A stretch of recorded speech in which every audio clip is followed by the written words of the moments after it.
കടലിന്റെ അവകാശം കടലിന്റെ മക്കൾക്കെന്ന പ്രഖ്യാപനത്തോടെ സംസ്ഥാനത്തെ മത്സ്യത്തൊഴിലാളികൾക്കും തീരദേശവാസികൾക്കും വലിയ ആശ്വാസം പകരുന്ന പദ്ധതികളാണ് ബജറ്റിൽ പ്രഖ്യാപിച്ചത്.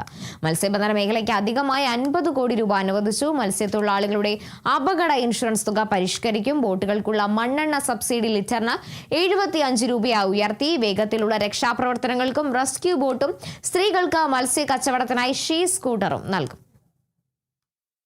സർ, മത്സ്യബന്ധന വകുപ്പിന് 133.43 കോടി രൂപയും ഹാർബർ എഞ്ചിനീയറിംഗ് വകുപ്പിന് 34 കോടി രൂപയും Kerala university of fisheries and ocean സ്റ്റഡീസിന് 33.5 കോടി രൂപയുൾപ്പെടെ 200.93 കോടി രൂപ വകയിരുത്തുന്നു.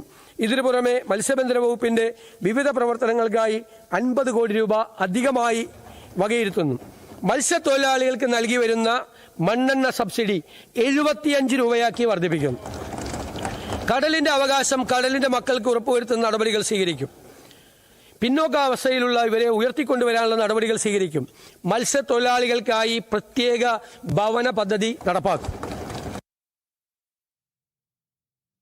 വനം വന്യജീവി സംരക്ഷണത്തിന് 243.80 കോടി രൂപ വകയിരുത്തും. കടുവ, പുലി എന്നിവയുടെ സെൻസസ് നടത്തി ഇവയെ മാറ്റിപ്പാർപ്പിക്കാനുള്ള നടപടികൾ സ്വീകരിക്കും. മനുഷ്യ വന്യജീവി സംഘർഷം ആധുനിക സാങ്കേതികവിദ്യയുടെ സഹായത്തോടെ പരിഹരിക്കാൻ 192.20 കോടിയും വകയിരുത്തിയിട്ടുണ്ട്.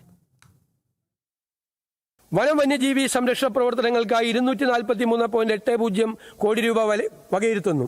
സംസ്ഥാനത്ത് മലയോര കർഷകരും മറ്റ് ജനങ്ങളും വന്യജീവി ആക്രമണങ്ങളുടെ ഭീഷണിയിലാണ്.